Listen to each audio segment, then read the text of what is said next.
I'm gonna share this out of my community feed. Hey, everybody. Hey, it's me, Miss Petty Party, Miss Venus Revolution, Jazzy Jace, baby, with my special guest, Davyon from Consciouz TV. And Miss Stevie was gracious enough to come on and be with me today. We're going to do a little house cleaning and housekeeping, and I'm hoping that we get more people to come on. First of all, my opinions are my opinions, and I stand flat-footed on it, okay? You don't have to agree. We can agree to disagree, but what I say out of my mouth, I mean that. We will be using adult conversation because I don't censor. Sometimes to me, a good motherfucker says about like I don't have to say 4 or 5 or 6 words. That one word covers a multiple. Yes. I am demanding respect up to my guests. I will not tolerate any disrespect, because this, actually what I put in the description is probably something we can do in about 4 or 5 shows. You know, we in terms of how the LGBTQIA community is treated within the Black community at large and society at large, and how we, the good Christians, ones talking about they walking in the way of the Christ, how they treat people, the community that we know that if Jesus were walking the earth today, he would be spending time with that community, because that's the community that needs him the most. If you believe what you see in the Bible, now, I, for one, have an opinion.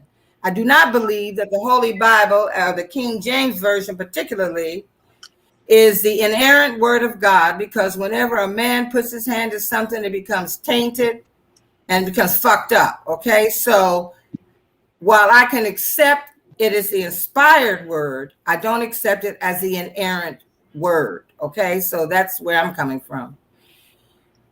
When I met Davyon, when I found his channel, he was doing teachings on metaphysical use of the word. He understood Florence Scovel Shinn when she said, your word is your wand, your thoughts, all of that power that we contain within ourselves, and all of the little recipes and all of the stories within the Bible can have a higher meaning.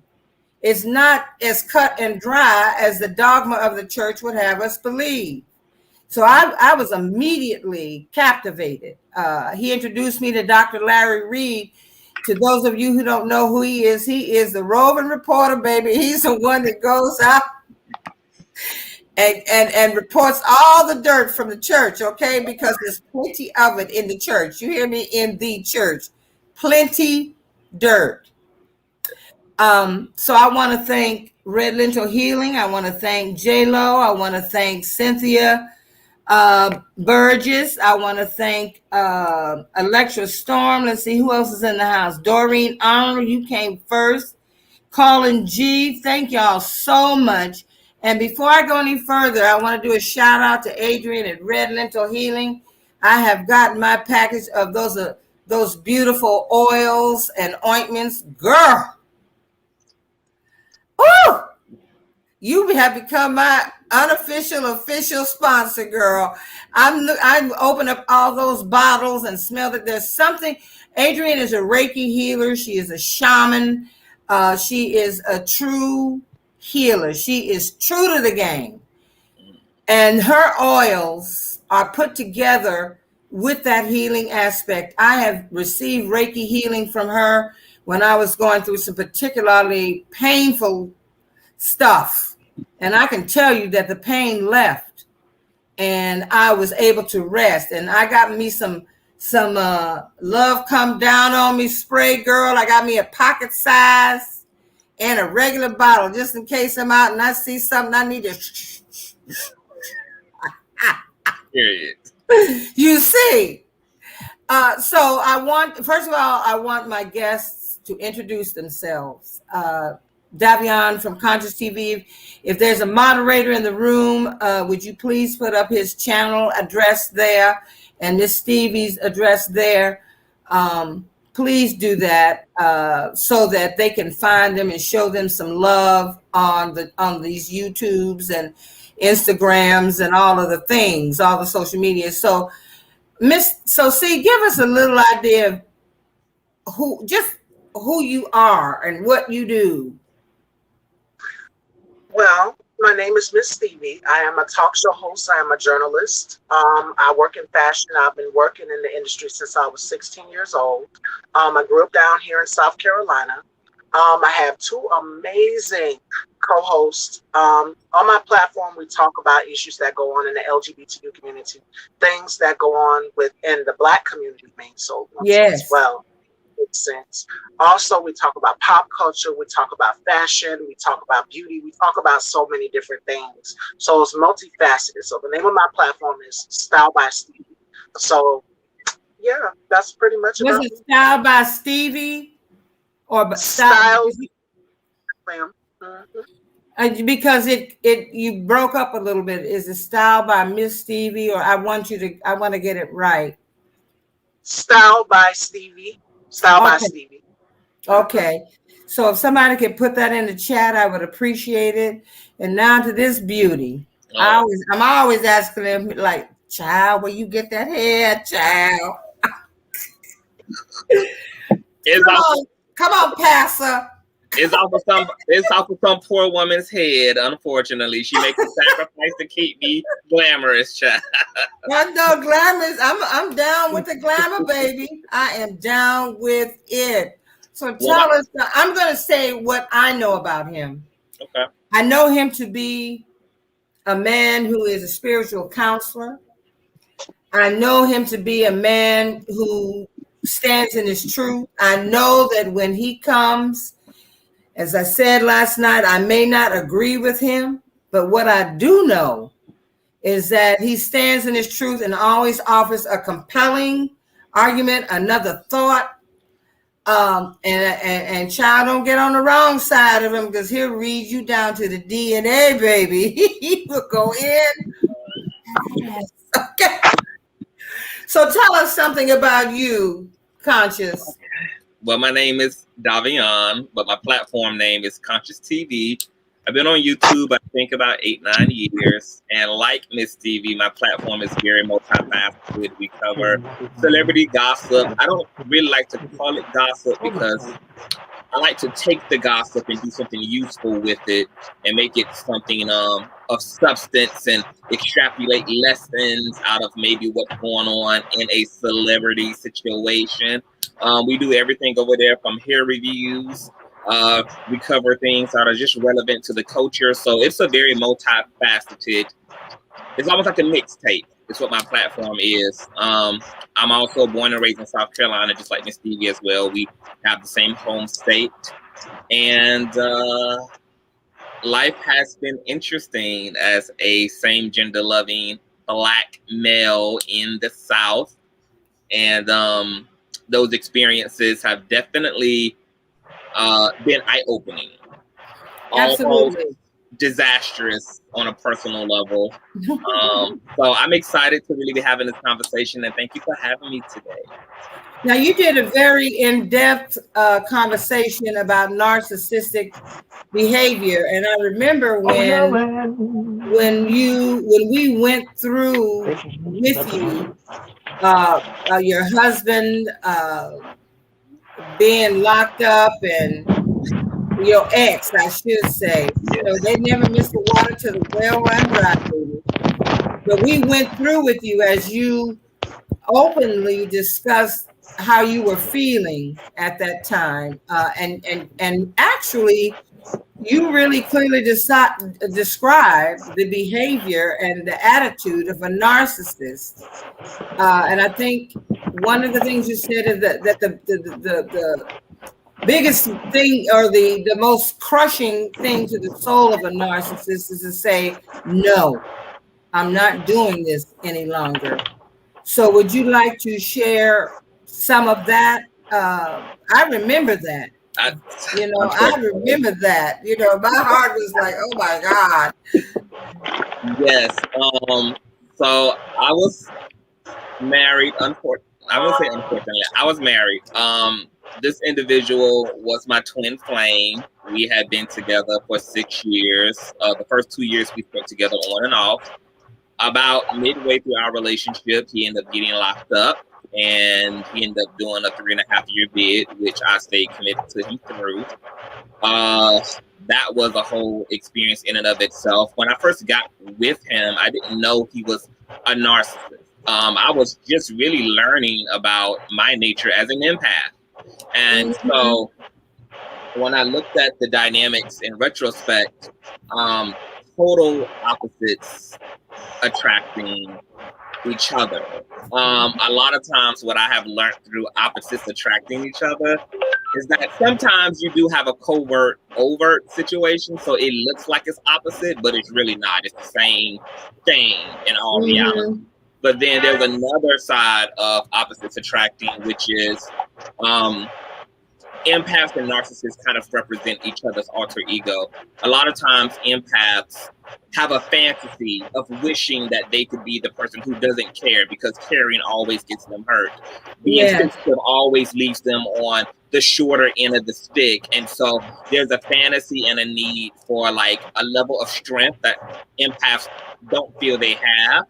I feel like this plays a lot into why empaths and narcissists kind of magnetize toward each other, because I believe that same fantasy exists on the narcissist side too. While the narcissist cannot actually walk in genuine virtue, the narcissist has a fantasy of being a virtuous person. They legalistically represent that on the surface, but there's no real substance to it when you peel back the layers of the narcissist. And so here it was, my bad boy ex represented the part of me that was in rebellion to society, in rebellion to the culture, that could love, that could do things I felt like I couldn't. It was easy for him to not care. It was easy for him to dispose of folks, something that was foreign to me because I'm very long suffering. I'm foreign to throwing away people. I will be with you until the bitter, ugly, volcanic, hellish end of it all. I mean, as the house is on fire, like I am there until the ashes. And so we were so opposites in this way, but there's a part of me that kind of admired that. Make a long story short, we went through a lot. It was definitely psychologically damaging because, as anyone who knows who's with a narcissist, they train you to turn on yourself. So you walk away from the relationship feeling really lost, not feeling like you have a sense of identity. You kind of forget your equilibrium. You don't know your right from your left anymore. You've come to second guess everything that you feel, because a narcissist weaponizes your emotions. They weaponize your mind. They access all these places of you, and they manipulate that and turn you against yourself so that you're an even more vulnerable prey to them. And so when I finally found the strength to break up with him 4 years into the relationship, like I spent 1.5 years just out of myself. I mean, walking away, I thought was the hardest thing to do, but actually recovering from the walk away was probably even more difficult than actually walking away. It was so difficult that I was struggling so bad in my depression. I was struggling so bad in how could I attract someone so cold, so callous, so selfish? How could I be so stupid? How could I think so much? How could I not respond sooner to the condition of this relationship? Why? Like, it was a why? And 9 months into my separation from him, I ended up going to New Mexico and doing ayahuasca, which was like life-changing for me. And from there, a new level of bad bitch just manifested over me. And I did something that I got a lot of heat for, which is I took the narcissist back 1.5 years after we were separated. But I took him back because I felt powerful enough to do so, something that I didn't necessarily feel when I was with him. I felt like this time around, if this couldn't work, I wouldn't be hurt. I wouldn't be disappointed. This time I wasn't going to lose myself. I wasn't going to forget to love myself. I wasn't going to forget to stop taking care of myself. And so when we got back and it ended up as an epic fail again, to be honest, it looked disastrous, but I was really proud of my fucking self because... Did you think when you got back with him that on a certain level that it would work, that the situation, that perhaps there was a chance that he had grown and that it was going to work? Did you feel that way when you decided to get with him again? Because I know I clutched my pearls and said, I'm gonna have to pray for my baby, because right. I mean, of course, you know, I don't do anything with the intention of failing. So there was definitely a possibility. It was like this small, and he was the love of my life. He was my twin flame. I felt like I owed it to give him this much. My only concern was, could I survive this if I make this choice and let him back in?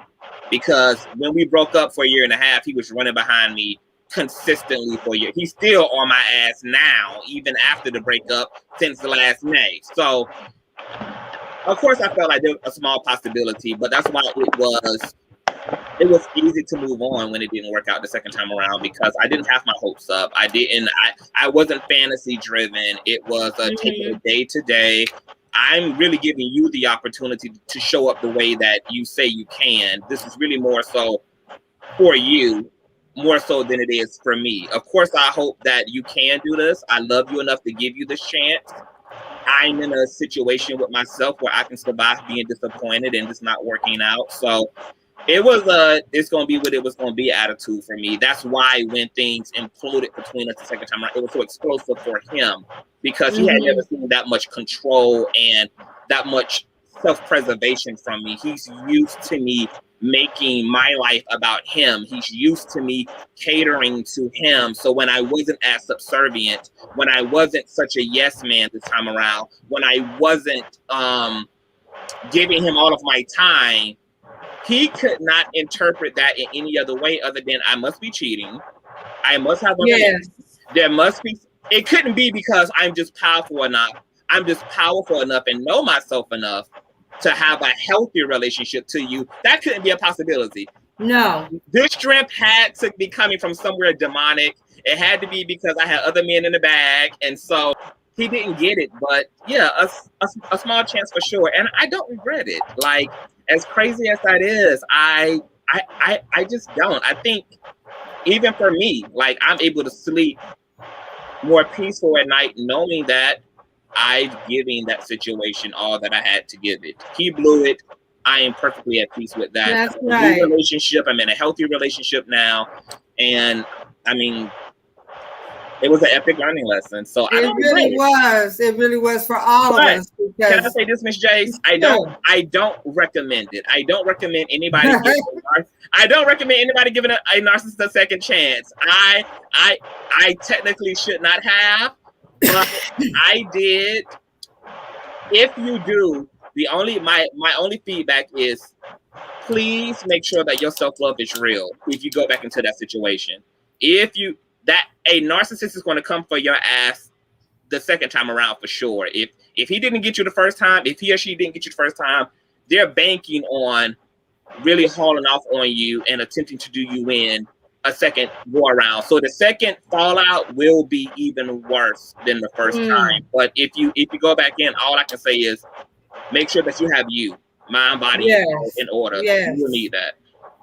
Miss Stevie, I want you to, we're going to go a little deeper in, but I want you to tell us about your experience. And I want to begin this conversation by acknowledging the story that many of us saw trending on the grams and social media. Oh, somebody says Consciouz, that hair. See, I'm telling you.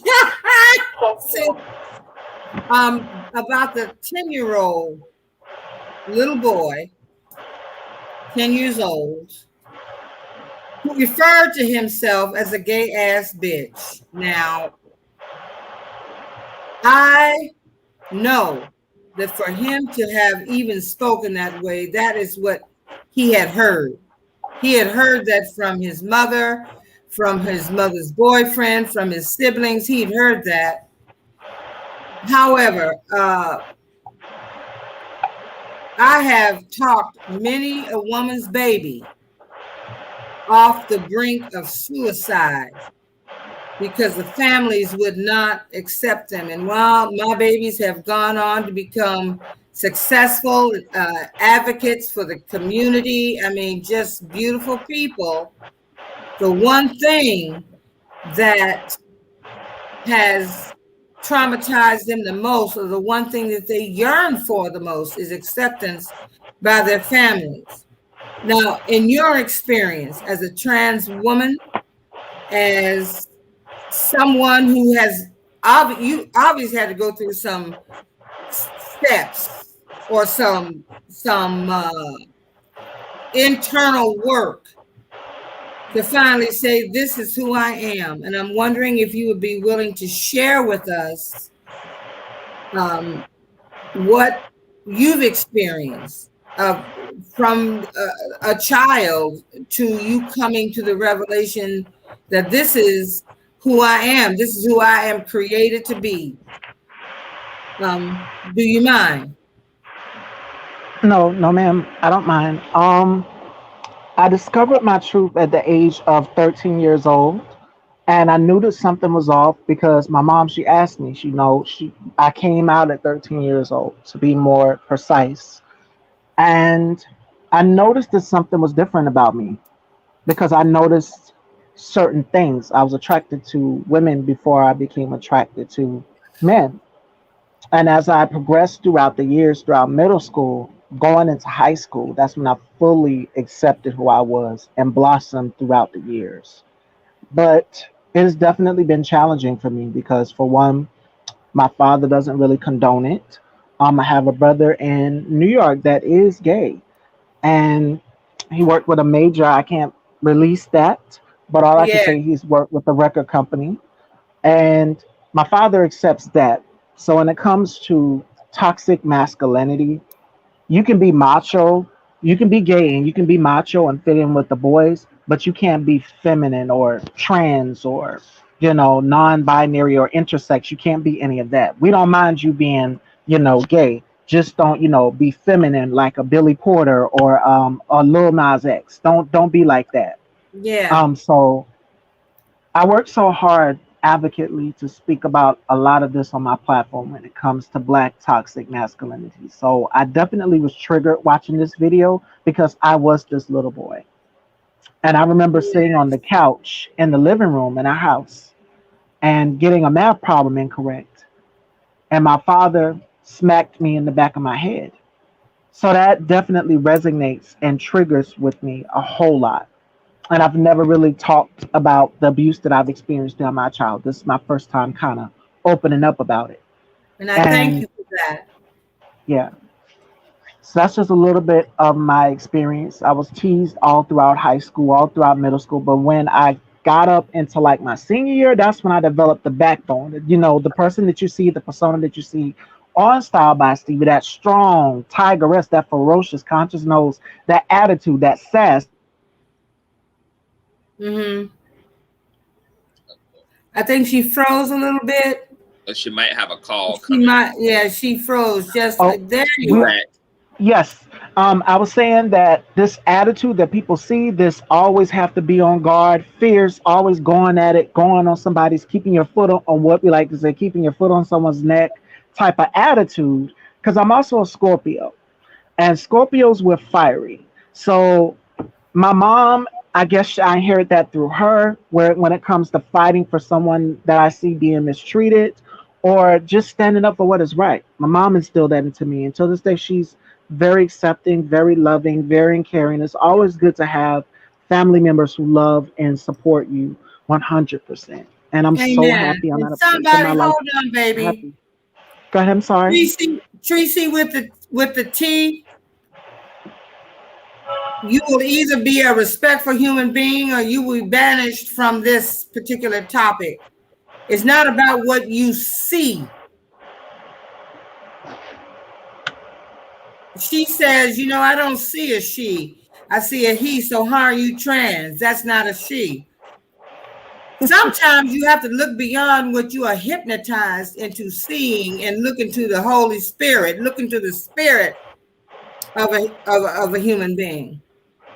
And so if you don't know how to come on and be respectful of my guests, I would invite you to leave.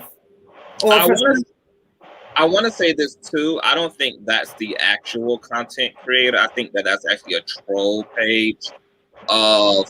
Thank you, Adrian blocked her. Yeah, I think that's a troll page. Because thank you for defending me. Yeah, I mean, let me tell you something. When I was living in the gayest part of Atlanta called the Gayborhood, I lived right at 11th and Piedmont. I mean, you couldn't be any more in the gay community than where I lived. And I would take my dog for a walk. Adrian says, I think it's a troll page too. I don't give a shit what you see, bitch. How about that? I would see young people in the park, and I finally would ask them, why aren't you in school? And I came to find out that they were actually living in Piedmont Park, that they were doing things that we might not even think of doing in order to survive. I invited them to let them know that my home was a peaceful place. They knew they could get a good meal because I'm a fabulous cook. They could get some rest. They could get a shower and some makeup if that's what they wanted, you know. And I would talk to them, and all of them had been kicked out of their homes because they had come out as gay first. And only until they were able to express themselves. Because I can look at somebody and see a feminine spirit. You can see that. You can see that in all of the brown cultures in India, the Hydra, who are a Hindu sect, 4,000 years old. The Fafafine in Samoa, who are considered the third sex. The Muche, I hope I'm pronouncing it correctly, in Mexico. And in Africa, they had same-sex couples. And for everybody who looked at all of these fabulous statues of the Romans wrestling, that ain't what they doing, okay? That is not, they are raping or they are having sex. So it is nothing, if there's nothing new under the sun, this is not new under the sun. Eunuchs were appointed to watch over women, and they were, they were like emasculated, if you will. I don't know if they took the whole testicles and the penis off or whatever, so that they wouldn't desire the women. But in Roman history, if you put a bunch of men or a bunch of women all in one space, somebody is going to be doing it with somebody else. Because sex is an act. It's an act.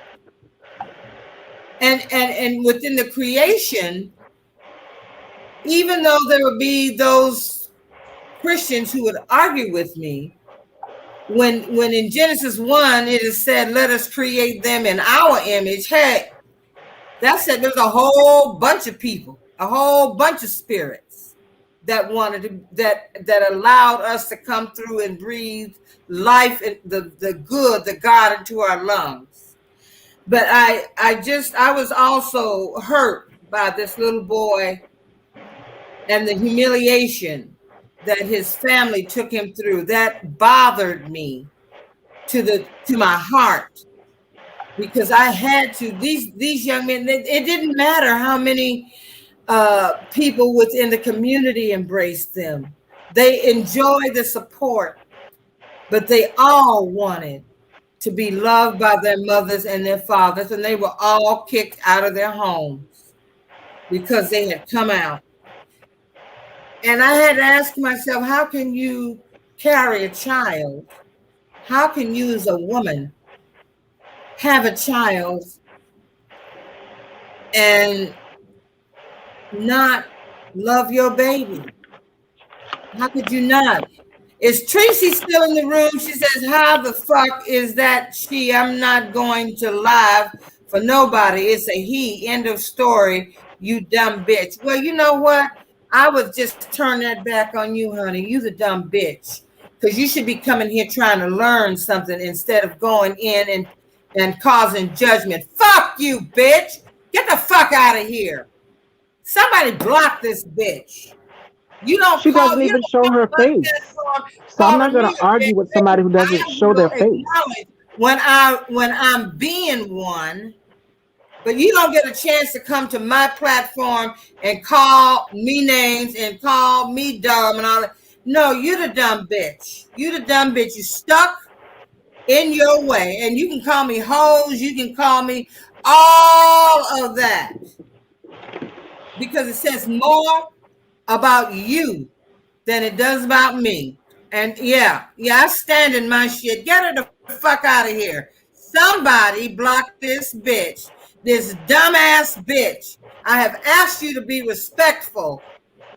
You won't come on my platform and disrespect any fucking body, including me.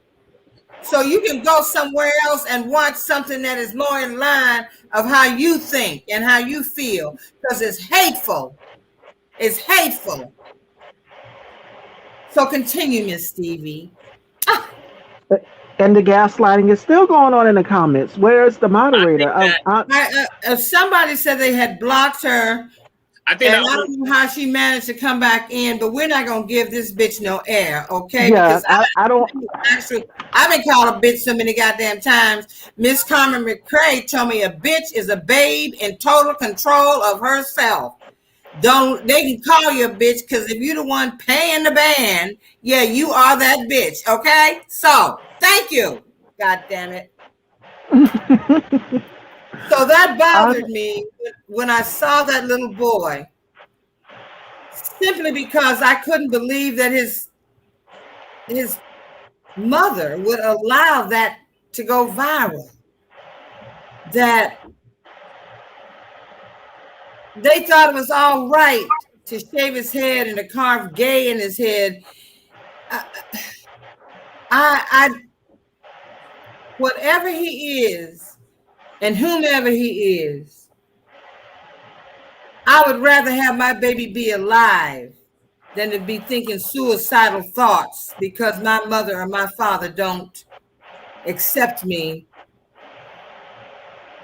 for who I know I am in my heart. This is not. So I'm a nappy head bitch. You goddamn right. I'm a nappy headed bitch. You damn straight. Goddamn it. I stand in the pride of a nappy headed woman. How much weave you have in your shit? Get the fuck out of here. And I'm not giving you any more. J-Lo, moderate. I will not be giving you any more attention. Get the fuck on. You're a disrespectful woman. Miss Jazzy, Yes, darling. I think that you're the only one who can permanently block. I think the moderators can only temporarily block, but you have to actually click the little dots by their name. Okay. Block user. Your ass is blocked, bitch. Get the fuck on. I know when I'm being a bitch, you can call me Miss Bitch, Queen Bitch, Bitch, all the bitches you want. I'm all of those things on any given day. So when you were a youngster, Miss Stevie, and was your family abusive to you? Were they in some way unsupportive, or did they call you names, or?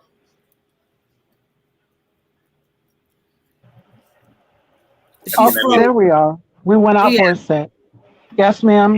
What was the question you asked me? I'm asking, you say you were triggered by the experience this little boy had. Was your family abusive to you? Was your family sort of embarrassed by you, abusive to you, mistreated you?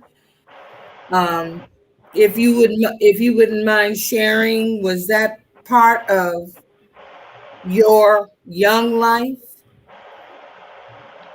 Yes. Not everybody else in my family per se, but more so it was my brother and my father. My brother's learned to just fully accept me. Everybody else in my family, but I have family relatives all the way in New York who don't even know about this new person. They have no idea. And I kind of like to keep it that way, but sooner or later they're going to find out because some of them watch the platform and they're just like, "Wow, how are you doing this with all of these big names and people and stuff?" And I'm just like, "This is who I am.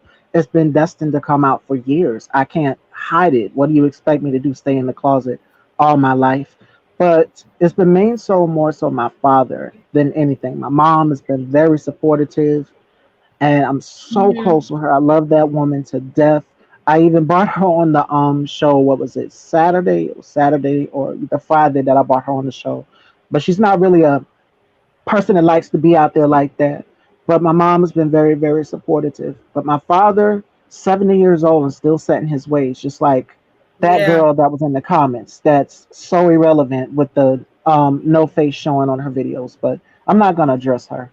She's No, so she's beneath me. blocked. Somebody Yeah. told me I had to do it, so she is blocked, and I need to figure out how to make some And other the reason people. why I said like the reason why I said that's I think that's a troll account of the actual content creators because that particular content creator is pretty like LGBT supportive. So I don't think that's That's the her. real but it's a troll page of that content creator. It's a lot of that going on in these YouTube Okay, yeah, videos. it is a lot of that going on. I when I was growing up, as I said earlier, I was the subject of a lot of rumor, a lot of judgment, because I was bright, I was inquisitive, I was smart. I was me, and I got so much flack, uh, not just from my own people, but from people who just don't even know you. They don't have a clue who you are. They know nothing about you. That I had decided I was never going to do that to another human being because I haven't walked in anyone's shoes. I watched. I'm encouraging everybody to watch a well put together documentary called "The Gender Code." It is well put together. It marries science and reality. And again, for my Christian friends, now I know that I go on a prayer line, and there has been a lot of uproar about RuPaul's Drag Race, and some of them have daughters and sons who are gay. And I had to remind one of them when she said they are coming into the church. I said, well, are we not commanded to love you one another as I have loved you? Isn't that what we're supposed to be about? If God can love us and does love us in all of our imperfection, all of the things about us that we are on this particular planet to address, if he can love us and all of the things that we do, why is it that we refuse to walk in that kind of love? Why is it that we love with condition? I'll love you if, I'll love you but, I'll love you when we expect the loving creator of the heavens and of the earth and of all of us on this planet, we expect unconditional love. I have had so much judgment in my life that I simply refuse to go there with anyone because I truly believe in judge not lest ye be judged. Because with the same level of judgment you put on somebody else, you can expect that very same amount of judgment to come to you. Now, I want to address the separation that seems to occur within the Black community between the LGBTQIA community, and the Black community at large. That troubles me. I mean, the Black community got a whole bunch of shit we need to address, colorism and all kinds of shit. We can't agree on nothing pretty much. However, there is this big divide, this huge separation within a community that somehow wants to dismiss the Black LGBTQ community or just totally abandon them. You know, just say, you know, you're an abomination, you ain't part of this. Can we have a discussion about, and I know, Davyon, you have some wonderful insight on this, about the Black community and how we treat each other, how we tend to separate anybody that isn't marching to the same beat, if you will. Yeah. Just sort of like X them out. They're not part of the community. I'd like you to discuss that. Wow, where we get started? That's a loaded topic for sure. From my vantage point, what has happened is, well, it's very difficult to address anything wrong with the Black community that's not connected to white, racist, patriarchal capitalism. Because at the center of Black folks' experience in the West, that's completely shaped by all of the historical precedents of white supremacy. That's not only in the explicit form of the KKK, but it's also in the explicit form of Christianity. It's also in the explicit form of the socioeconomic oppression dealt with. It's also explicitly in the form of that colorism, that anti-Blackness, that what we see when we see the Black community imploding on each other is a result of a system that is disposing, exploiting, and capitalizing off of melanated folks. Right. When I look at where queerness and Blackness intersect, they're interested because keeping racism in mind and keeping slavery in mind, I think a lot of times we forget that Africans and Black Indians and Black indigenous people who are already here, once they were held captive and enslaved by white Europeans, a lot of what Miss Stevie, can you put your phone on mute? There's some static going on.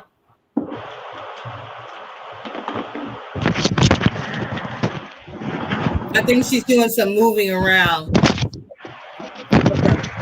I'll go ahead. Continue, Consciouz. There we go. Continue. So what I think that we forget is that when Black folk were enslaved, our experience of sexuality, of same gender loving, was now represented by the rape and the sexual assault of slave masters onto Black male slaves. Right. Buck breaking, which was a psychological tool used to emasculate Black slaves so that they would be in fear, first of all, of the power structure, which was represented by white racism, and so that you could use humiliation to psychologically break down that slave, which motivates a sense of shame, hopelessness, embarrassment, because when you're holding shame, you can't walk in confidence. You can't walk in assertiveness. You can't be domineering when you're walking around with the shame body. Yeah. When the church came into play, Black slaves attempted to use Christianity to soothe Black men about that rape and that buck breaking that was happening on plantations. This then indirectly created the homophobia. This, in fact, created this terrible taste in enslaved people's mouth regarding same gender love, because now our only representation of that was in the context of rape and sexual assault.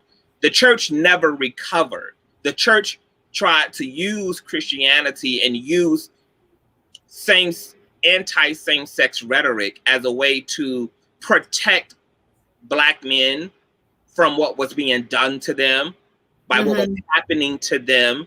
And even when we got our freedom papers and society evolved, Black people went on to produce communities, produce their children, to be business owners. Now we're in the 21st century, and the church hasn't gone back and corrected its misunderstanding, its ignorances, and its use of those passages, which do stem back to that butt breaking and that rape that was happening to Black men. It was definitely happening to Black women as well, but in the context of homosexuality. And so now you have the Black community who is explicitly anti-queer, which is very strange too, because queer people have played some of the most foundational roles in all civil rights across the board. That's right. Baird Rustin helped get the first march to Washington with Dr. King. Baird Rustin was a gay man. People don't know this, but he is highly responsible for putting that beautiful march on Washington, where Dr. King gave his I Have a Dream speech. And you can see him in the background in some of those photographs. Go on, love. No, you're good. I mean, from women's rights to LGBT rights to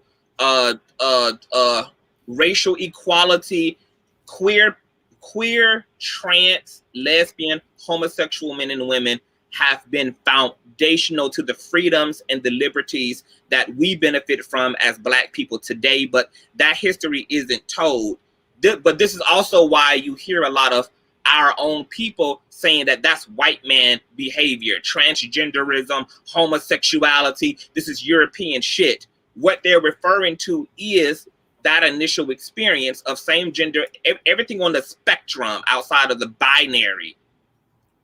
They've concluded in what happened between male slave owners and Black male slaves. And because Black men are still being emasculated in a white racist patriarchy, as far as Black men are concerned, there's still no place for homosexuality, because as a Black man, a cis hetero Black man, they don't feel they can self-actualize under the system. And it's not just a feeling.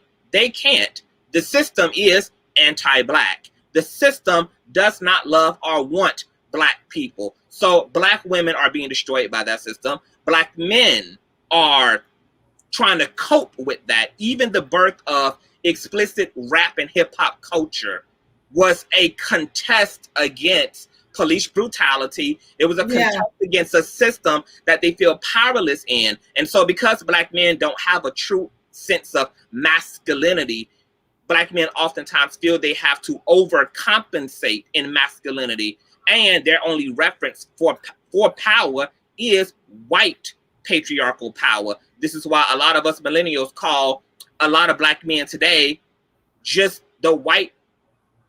They want to be the white men of the Black community, because this isn't so much about equality as it is about power, because Black men have none. And so there's an overreaching that keeps happening. So we're going to have to clear up homophobia and transgenderism by first and foremost actually reconciling slavery as a community. But we are going to have to stack this thing back up, go back in, chop down all of the layers, re-examine what's happened to us. How did Black men come into a place of oppression, Black women? Why have Black women also reinforced toxic masculinity by supporting rap culture, by supporting explicit rhetoric that abuses them, that disposes of them, that reinforces the assault and the oppression of Black feminine power? Black men are going to have to address what has happened to their masculinity, because Black men in toxic masculinity are not representing genuine masculinity. They're representing they're representing a defensive posture as the divine masculine. That's not necessarily what the divine masculine is. It's this war, violent, dominate, control, oppress, etc. That's where the toxicity comes in at. But once again, Black men are trying to exist within a racist matrix. So Black men think their issues are with queer people. Black women also think that their issues are with Black trans women because Black women have no space in this racist system. They're fighting for ownership. They're fighting for autonomy. Now you're saying we got to share our shit with trans women too? We already can't fucking breathe.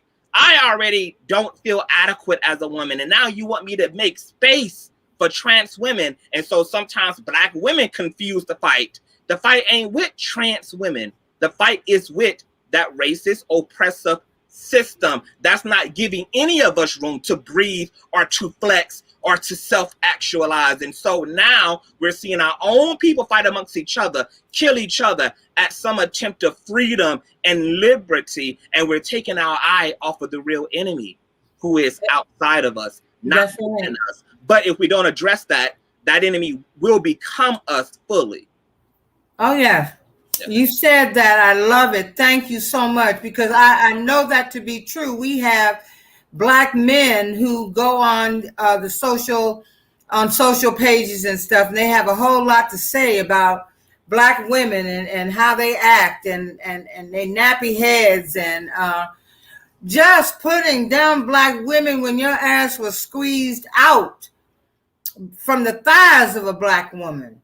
Now, I don't mind interracial or anything. I don't mind it, but I do get upset when you want to put a Black woman down to justify why you want to go for a marrow sucking Kardashian. You want to go for a white woman that you know that you consider to be the prize of the white man. You know, his woman. How many riots? How many massacres have occurred because a Black man was accused of getting with a white woman? That was the trigger that would send white mobs and rioters into our communities to kill the men. I don't care about that, because my thought is, if I'm not invited to the party, if I ain't part of it, it's none of my business what anybody is doing. Consenting adults are doing amongst themselves. That's not my, because I don't want you all up in my bedroom either. But I fully understand that we have now come to loggerheads with Black men versus Black women. Then there seems to be this thing, this cis hetero Black women versus trans women. There have been some toxic things said by trans women. I mean, why does there have to be this continued struggle among Black people about what you have said? That we have all been impacted. It's in our very genes. We have all been impacted by what slavery and the fear and everything that our ancestors felt has sort of gotten caught up in our DNA. And so now we are fighting each other. When, to me, any Black person, Miss Stevie, I'm gonna have to ask y'all to excuse me, because I ain't gonna lie, I got to pee. You good? So we can take it over. And then, so y'all can just keep right on going, but I'm gonna have to step out for a minute, okay? Okay, all right. We'll be here when you get back, girl. Okay. Miss Stevie, like, with you being a Black trans woman, like, what space do you create in yourself for, like, holding our people accountable, and also somewhat empathizing? Or do you feel an empathy? Do you feel the need to empathize with homophobic and transphobic Black men and women? Like, where are you in terms of your experience? Because I know that you were nodding your head a lot to what I was saying about how we've all Yes. fighting amongst each other, etc. When you hear stuff like that, what does it make you feel? I'm gonna keep it 100%. I'm down here in South Carolina.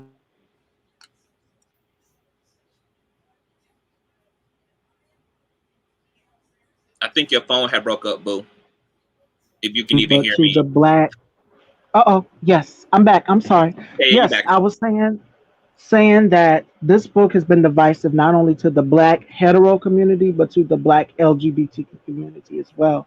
For all of us, we all, and I said this last week, that we all follow under under this umbrella of white supremacy. So that should be our main focus: is dismantling and getting rid of some of this racism out here, because we know that we have so much to be fighting for in this country. Like, land has been stolen from us. We were the first here. We built this. And that should be our main focus. So I kind of spoke a little bit about it yesterday as well too. When Brandon T. Jackson made a comment about Kevin Hart wearing a dress, and I just, I said, what is it with black cis men? Some, not all, with toxic masculinity. Some of these patriarchal values, the same patriarchal values that white men have, you're starting to see black men pick up some of these same patriarchal views, like the man is the head of the house. What the man says goes. The woman just has to go and coincide with it.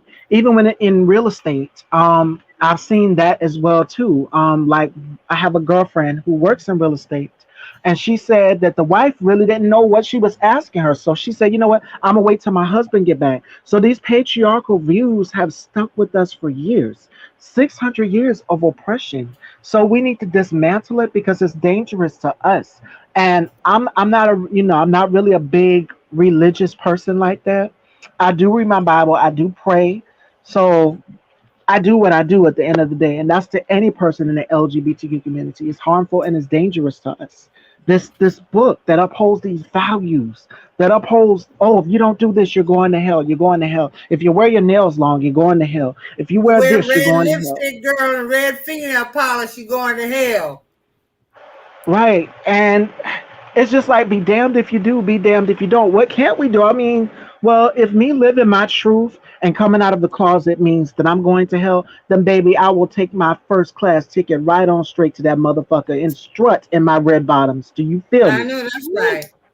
Well, you said, Miss Stevie, you said that when you came out at 13, that your mother, see, mothers know things about us. They know things about their babies. I remember when I was... Miss Jason, before you get started, I think that your people are asking if more people can be mods, because there's a lot. How do I do that? Miss Dottie in the chat according to your chat. All right, Miss Dottie, I'm gonna have to put your ass out too, cause you talking some bullshit too. Can I also ask a my question? body. Can I ask a question to Miss Dottie's point, Miss Jace? Yes. I wanted to ask Miss Stevie, can you speak to that, Miss Stevie? Because a lot of people love to throw that label on to black trans women, that black trans women are sex workers and prostitutes, etc. Can you elaborate on that for us? Well, first, I'm not fazed by some of these comments. I can take the hate. I can take it. I'm in this industry where we have to have a thick skin, and believe I can clap back ×2. So just as you can clap, I can clap back as well. So Miss Dottie, sis, we're more than sex workers out here. Look at Laverne Cox and T.S. Madison. T.S. Madison is the blueprint for us girls out here. Do you feel the fuck what I'm saying? Because she was a sex worker. And look at her now, sitting and occupying these spaces that you wish you could be in, sweetheart. So are you mad or not? Right. I mean, shout out to T.S. Madison, who is one of the most loving, honest, wonderful people I have ever met. She is, I don't think there's, she might be the first trans woman to have her own television show on the WE channel, the T.S. Madison Experience. And for those parents who want to put their children out of their homes because somehow you think that them being gay or trans is a reflection on you, I would invite you to watch that show, because Miss Mary, T.S. Madison's mother, is the epitome of unconditional love.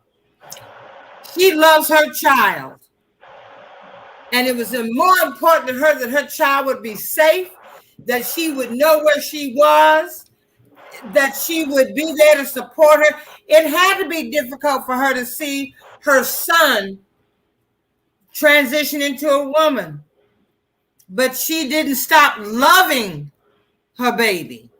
And that's what I would invite you all to watch the T.S. Madison Experience, because it is real stuff. Now, we all know that there's a very hateful chick, Angela Stanton. All right. She has a trans daughter. She's having... there is so much. Can I just say this, Miss No, child, I really want to get so fire. There's so much interesting stuff happening in your chat that is so noteworthy of a response. But I want to help you out a little bit. Like, if you want to make someone a moderator, just like you have blocked that troll, if you click on somebody's name and see the dots connected, it'll ask you to make them a moderator. Okay. Like if you click on the three dots on the side. Yes, ma'am. It said put user in timeout. It doesn't. Oh, I think you have to do it in your actual YouTube. Oh, stream. All right. I'm over here on StreamYard. Okay. I know that Red Lentil Healing is a moderator, and I don't know whomever else is up in here. Moderators. I have to go and do that when I'm on YouTube, and I'll be happy to do that. I knew that this conversation was going to trigger some troll shit. I knew it was going to do that. But here's the one thing I really want all of the good Christian children to know. And that is King James, who just pretty much stamped his name on something, who ordered the translation from Hebrew and Greek into English, some words of which there are no English words, was a raving homosexual himself. He loved men. Of course, he had to have a wife and sire some children because that was part of his duty. But he had men in his bedchamber, and his favorite man was the Duke of Buckingham. And if you go to Westminster Abbey, you will see that he's buried next to the Duke of Buckingham, not his wife. Sir Walter Raleigh often teased that King Elizabeth was replaced by Queen James. So for those who want to hold up and condemn gay people, you need to know whose book you're reading too. You need to understand that King James himself, and it is well documented. I'm not just making this up. It is well documented that he was a lover of men, that he loved 3 men very much over the course of his lifetime, and that any man that rebuffed him, any man that didn't accept his love, he made their lives a living hell. So y'all, I can't wait to teach that lesson. I can't wait. Can I add on to that? I just kind of had it. When the Christ in the Lord's Prayer, I would also encourage you all to read the Essene Gospels of Peace, Matthew, Mark, Luke, and John, the books that were found in the Nag Hammadi. And the true Gospels, you will find that in the Lord's Prayer, the Lord gives honor to the Father who art in heaven, and he gives honor to our mother who art upon earth.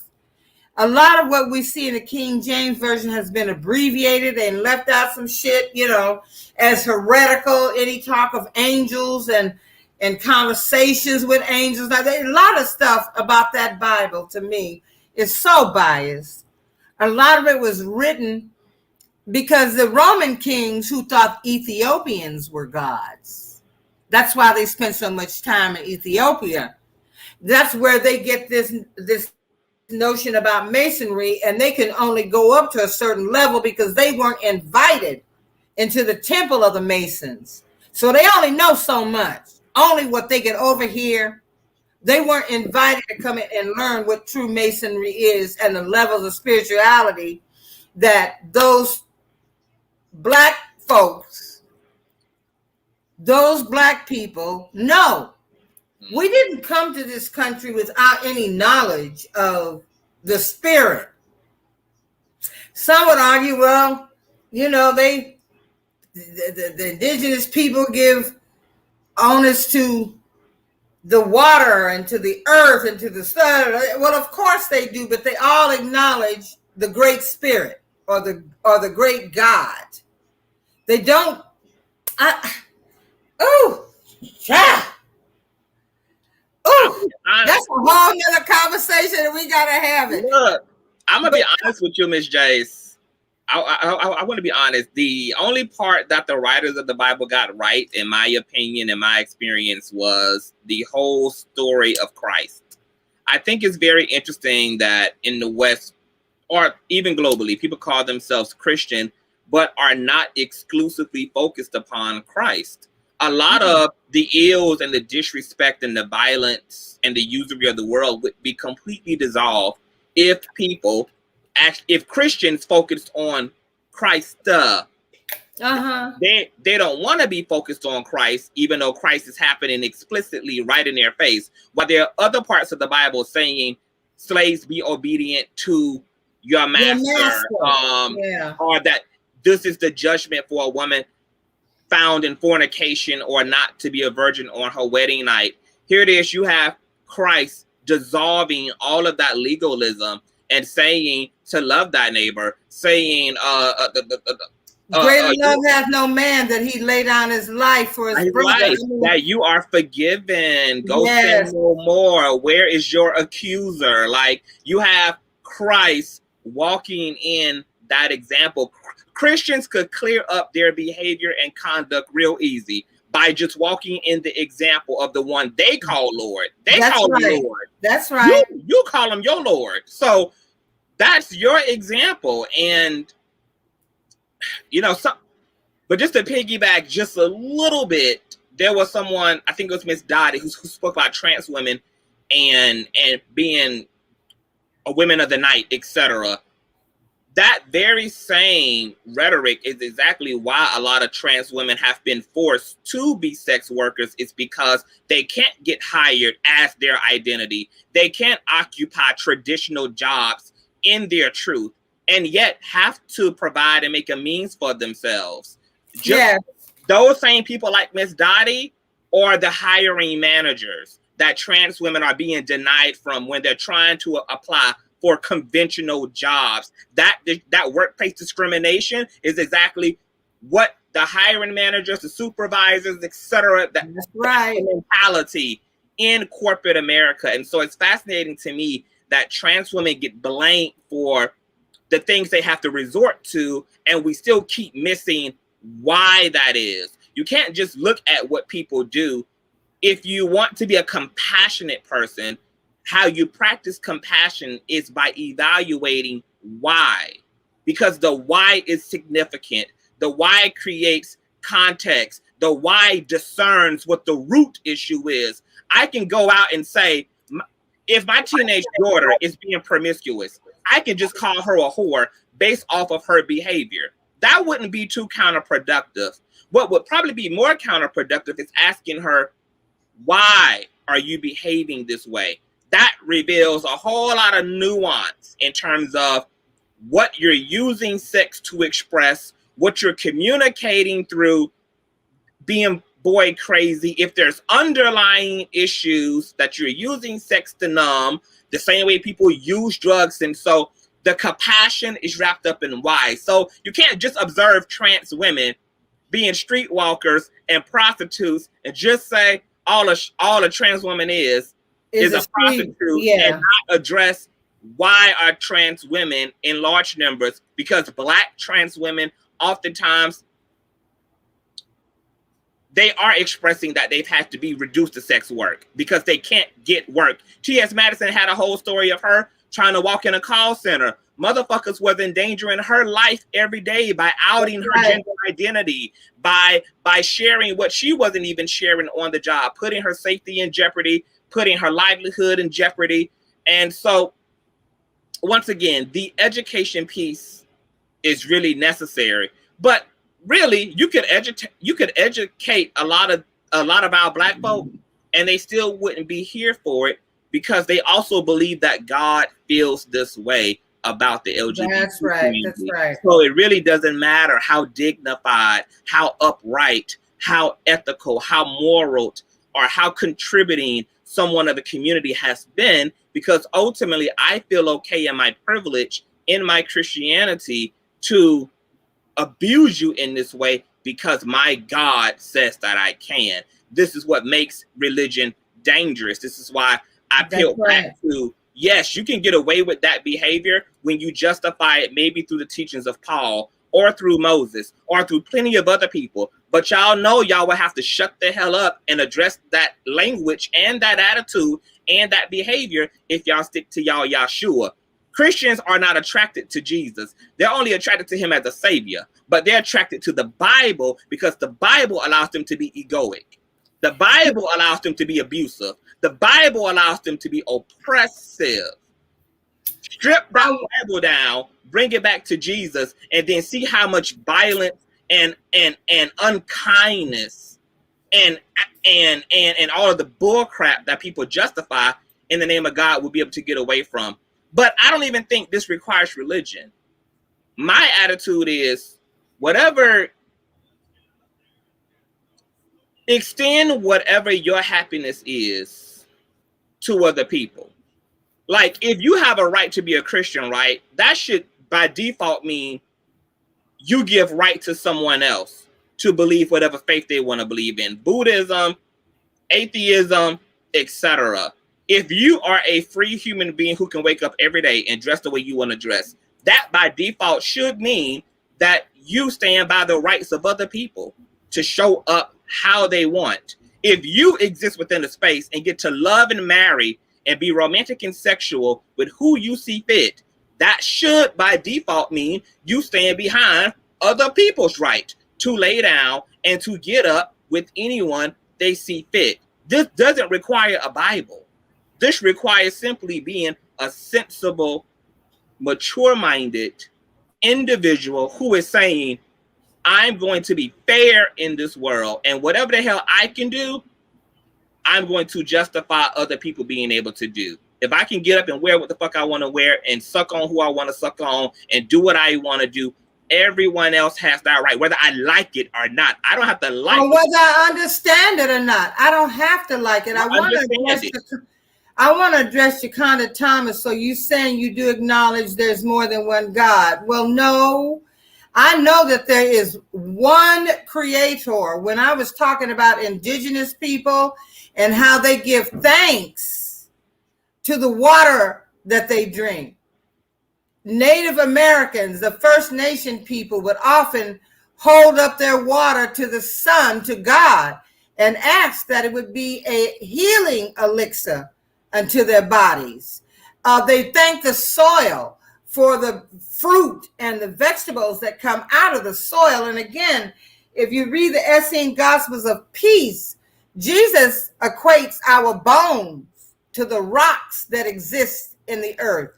He says that the rivers that flow through the earth are akin to the blood that flows through our veins, that the inward parts of the earth represent the inward parts of our bodies. I really want y'all to read them, because the KJV version of those gospels has been diluted and smashed down to the point where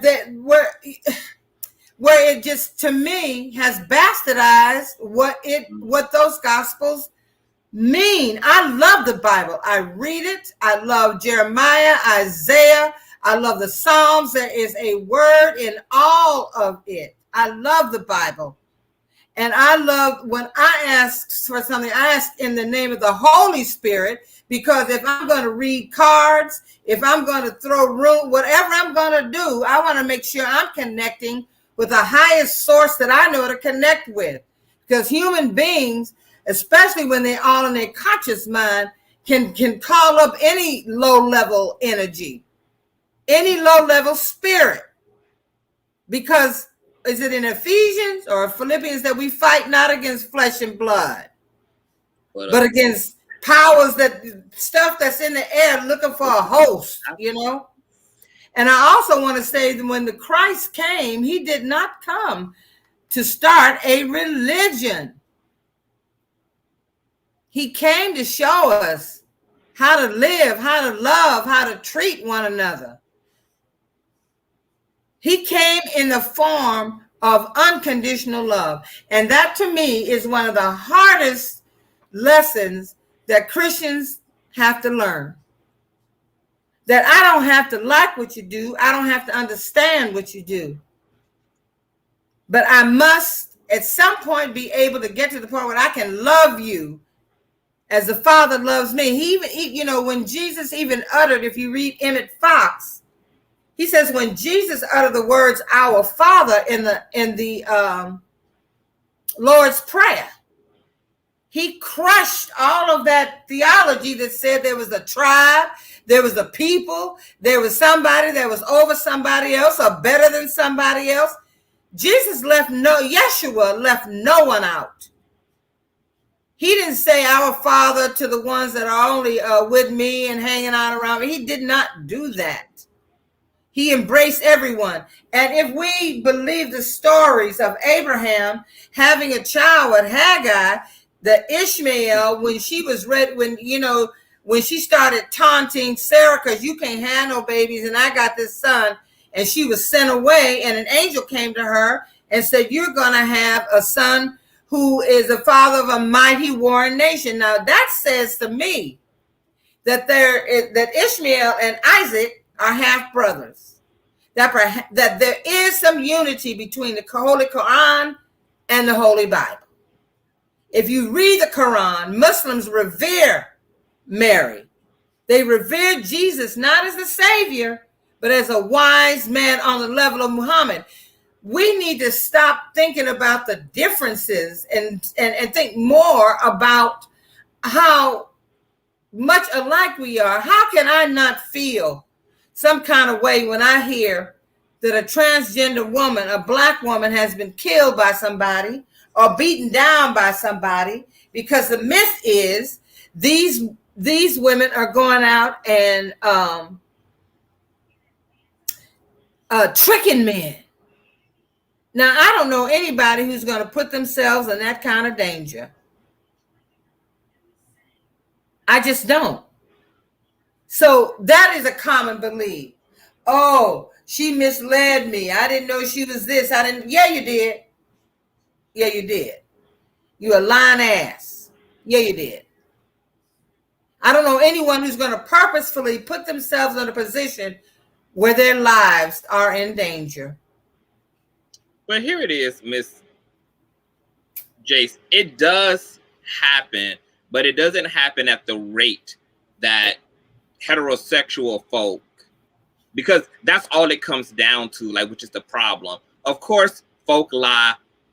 LGBT people don't have any higher sense of morality than anyone else. Like, there's lying, there's deception, there's usury. However, it's only where the conversation gets left at. We don't entertain the fact, we don't address the fact that these men know damn well what they do. Why can't that also be what happened to him? Why can't we address the fear that a lot of men who identify as straight feel when it comes to being trans attracted, which is a real fear? People take their lives over this fear. People take trans women's lives over the fear of that truth becoming known to the general public. Why is it that when we have conversations around when trans women are dead, that the only reason she's dead is because she deceived some man? Even if there are instances in which trans women are, for one, that doesn't justify her murder. People lie every damn day and you don't kill their asses. That's right. That's right.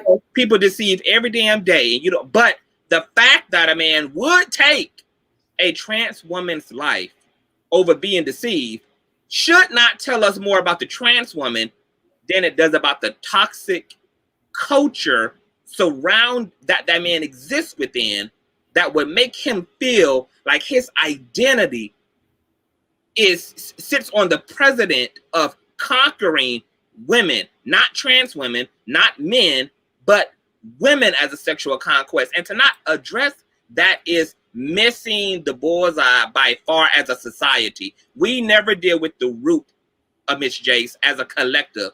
We always deal with the symptoms of issues and then wonder why we're still fighting the same issues our ancestors fought, our forefathers fought, while the same problems we had 40 years ago, we got 40 years later, because we keep making the issues about what we think is isolated incidences, which has a bigger cultural context behind them. There's always going to be a down low community as long as straight folk don't want to create a space for queer people to be accepted within. And I understand that fear that down low men and down low women feel, because I too didn't accept myself. I grew up in church. I too thought there was something wrong with me because of what was taught to me. And if I felt that way as a queer man, I can empathize with the way that straight folk have been conditioned about sexuality, because even queer people have to undo all of that indoctrination, and so that there can be some sanity and peace of mind and self-acceptance within something that's never going to change. And so we have to address the toxicity of the culture and how we're informed about sexuality, which, to your point, does come a lot from religion. It comes from the way that Christianity has been westernized. Yes. And a black man's identity should not fall apart in that way, that if he does find out that he slept with a trans woman, that he feels that's worth costing him his freedom, that he feels that it's more valuable to take her life and risk his freedom to kill a whole human being than to just be able to walk away from the experience in disgust. Like, be disgusted and walk your ass away if you found out your experience was not what you thought it was. But for black men, for men in general, to be out here killing trans women over being with trans women, a lot of that shit is a reflection of us, the culture, and it's a reflection of that culture that just produced that weak ass sense of masculinity. Masculinity will not fall apart because you find yourself attracted to trans women, or because you found out you slept with a trans woman after the club last night. I bet you, as a woman, you could hook up with someone who presents as a man, but finds out that this is a masculine woman or a stud woman, and walk away. Even if you're not attracted to women, I'm sure that you as a woman don't feel, I gotta kill her ass because I let her lick the coochie last night, and I come to find out this is a whole biological woman, whether it's a trans man, whether this person is just a lesbian woman, that you wouldn't feel the need to take a butcher knife to that person. But for men, especially black men, who once again are existing within a patriarchy that is emasculating them, that's the straw that breaks the camel's back for black men. Judah 242 made a comment that said something like, there's no such thing, what is it, as toxic masculinity. It's a white lie. Is a white lie. And then he goes on to ask, when have black men oppressed black women? Well, I could get a whole panel of black women on to tell you how they have oppressed us. Look, black women have not been able until a few years ago to be the queen of the house. We were the slave master's belly warmer. We had children by him. They were able to live in a house, but they were still under slavery. They might have been taught how to read and how to do a few things, but they were still slaves. we would do things to keep the master off of our men. So now that Black women have become educated and we are out here doing it for ourselves, we out here earning money, that doesn't make me any less feminine. It doesn't make me, I'm not in any way trying to be a man. I'm not in any way attempting to put down a Black man. But when a Black man comes after me because I've heard many Black women say, look, I've been hitting it, and I'm one of them. I've been hitting it for myself. I can take care of myself, and my blessing will make room for somebody else if they come correct. But I'm not looking for anybody who thinks for one moment that they can come in my life and start trying to change some shit, trying to tell me how I ought to be and what I should do. And no, I will respect you as a man. I will respect what you have to say. I will respect you doing what you must do, but you will also give me the same respect. Especially, I have been in a relationship where I thought that all this brother needed was a break. All he needed was to get out of this small town and get somewhere where he could be who he is and realize his full potential. And he ended up being an asshole. I'm hitting it every day and hitting it hard. And the best he could give me was to lie, to cheat, to steal from me. Mm-hmm. What? That's the best you can give me. Fuck you, man. No.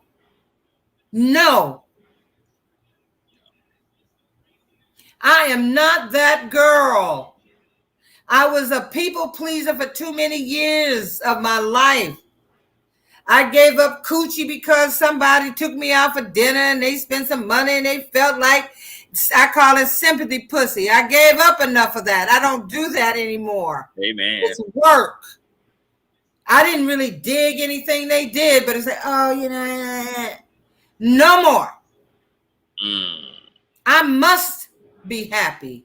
I must be the first one in your life. I must be the one that you say, my happiness is your happiness. I must be that girl. If I'm not the queen, I don't like rolling over and not having fucking books in the bed. Shit.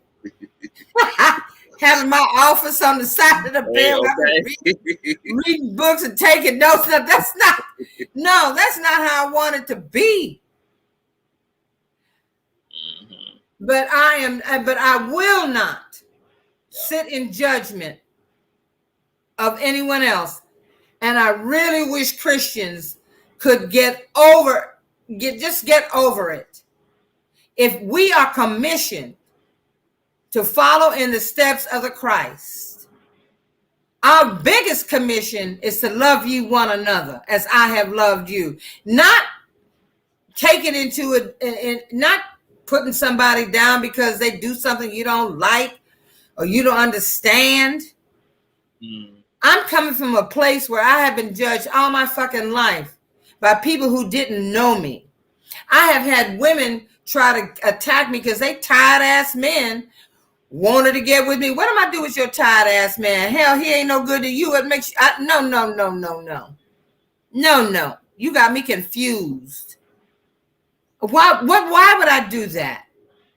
And I let my girlfriends know, and they men, that if I see your man out doing some fucked up shit, I'm telling. Don't let me see it because I'm going to tell my girl. No. When I was with my female lover, she was the only person in my life who said that she would lay down her life for me. And she said so with tears in her eyes. I've never had a man say that. And I ain't no way confused. I know what I like. And if I see it, and when I met her, it was like something out of a movie. I was working at a television station in New Haven, Connecticut. She was a reporter there, and she was coming in off the road from getting her story ready to air. And I was introduced to her by one of the cameramen. And I tell you, when I looked at her, it felt like everything else just kind of melted away. There was just nobody else was in the room. There was some light. There was a soul connection. And if I have a regret in my life, it's that I was too worried about what other motherfuckers was thinking. It blew my dad's mind. He really had a problem. My mother understood, because I had to retreat. She said, "I don't know what's going on between you and that woman. I just know you get real happy when she calls." And if I have a regret, it's that I cared too much about what other people were thinking instead of thinking about what made me happy, what brought me such joy, which knowing that somebody really had my back. And I don't know that I've had that since. So I am, so you gave her up because you couldn't live in the truth at that time? No, well, what actually happened was that there was just so many jealous people who kind of came into she was very high profile. That's how I met Donald Trump. She was very high profile. And there were so many people around who were jealous of me, but knew that I was the friendly one, that I was the one that was going to be kind, be nice, because she didn't give a shit if you never came there. It was like Fort Knox. And I allowed that toxicity. I can't even tell you about famous musicians who came there thinking they were going to like crack a code or something. Yeah. You know, I was too caught up. And then, of course, when things went terribly wrong and we saw our relationship going down the tubes, you know how folks will do. The ones that the devils you invited in have a whole lot to say about what you did, blah, blah, blah, blah, blah, you know. I allowed that to happen. And if I have a regret, it's that I didn't honor the love that I had at that time, because I have not had it since. It was everything. And I have it's like, and I know how she felt about me. There was just no guessing, none of that. And there were just so many people, some of her older friends, just people who just did not want me there. And in the end, I guess they actually succeeded in pushing me out. I know I've noticed that Miss Stevie has gone off. I wanted to ask her. Oh, she's still here. I'm right here. I wanted to ask you, yes. At what age and when did you decide that, all right, I've come out as a gay person and now I'm moving it to the next level? Mm-hmm. I'm coming out as the woman that I know abides within my spirit. When did that happen for you? Well, I'm 27 now, so I would have to say at 19 years old. At 19 years old, I went to beauty school. And after beauty school, after I graduated, I said, you know what? It's time for me to fully come out and be who I truly am. I wasn't happy. And till this day, I still suffer with insecurities. You know, everybody who suffers from who has the trans experience, they sometimes suffer from insecurities. I'm not perfect, you know. As perfectly beautiful as we are, everybody has a flaw. Everybody has a flaw. And it's within them to tell their story of what defines them and what makes them happy. So I would have to say at 19 years old, I discovered that something was different about me. More importantly, just transitioning and going into my own, becoming my own woman or independent woman. And I want to say something else about sex workers as well, too, to that point of that person's comment. Sometimes people don't have a choice. Everybody has to hustle. Everybody has to put food in their stomach, especially if you have children. Sometimes that's not the only, That's the only resort that they have. Because, like Conscious said, it's difficult for trans people to get jobs in these spaces. You can get outed, you can get killed. And I can go back all the way to the early 70s. There was a supermodel by the name of Tracy Norman Africa. And you guys know who she is. She was the first American woman to appear, trans Black woman to appear on the box of Clairol Born Beautiful. Right. At a photo shoot, she got outed, and they never worked with her again. And after all these years, Clairol called her back, and she worked with them on another campaign. So it's dangerous being outed, being exposed out here. Like, cause you have to watch over your shoulders when you're going out. Even for me, I'm in South Carolina, and my hairstylist got killed down here. Regina Brown, God bless her soul. Amazing. Yeah. It's South Carolina, trans women are being killed down here as well. It's not just in other states. Like Texas, it was Malaysia Booker and so many others. Like, the list goes on and on. This year in 2020, 350 trans women and men have been murdered.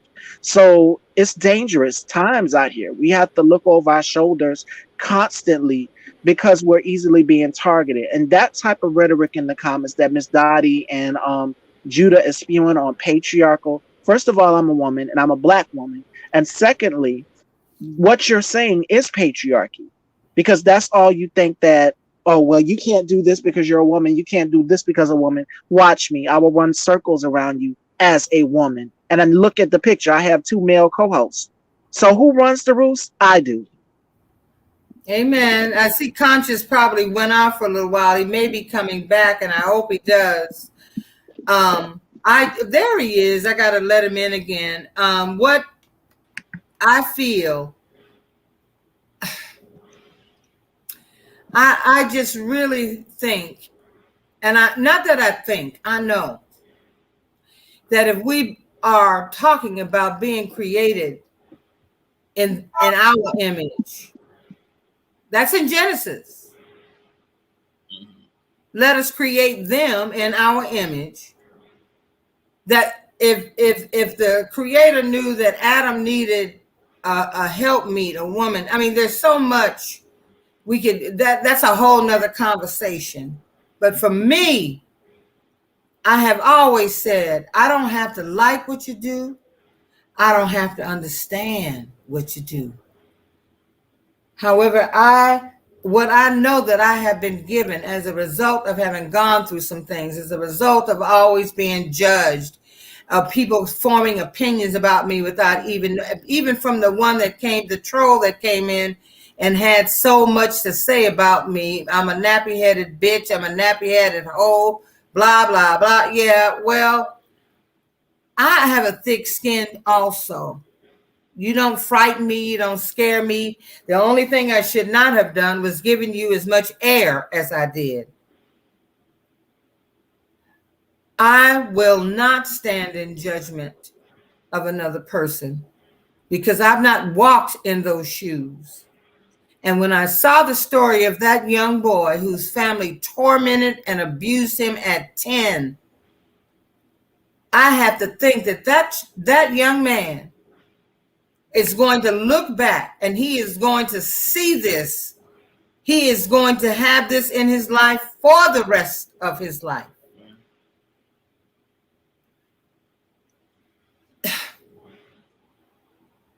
And for what? Because somehow y'all took it personally, that it was a personal reflection on you. You calling a 10-year-old baby a gay ass bitch? Come on now. That to me is the epitome of abuse. That little boy sounds like some of the young men that I met in the park, young ladies, however they identify. That reminded me of them who they would rather be dead than to have to deal with the separation from their families and from the community. Somehow within the Black community, we don't see the LGBTQIA community as part of us. We don't see that, and I don't get it. I get it. You I get get it? it. Yeah. You get it? I don't get it. Because I understand like what has been psychologically done to us by way of religion, coupled with the trauma of enslavement, lost history, and we're all fighting for power. If I wasn't, because I'm gonna be 100 too. If I wasn't LGBT, I'm not sure I would be as much of an advocate. I don't know how I would have been informed as a heterosexual person. Like so much of what I understand about my own sexuality, the history of queer people in Africa, all over this world, dating as far back as everything else that dates as far back, and then me having a compassion toward the current state of things between Black LGBT individuals, or the community, and the Black community, is because I'm queer.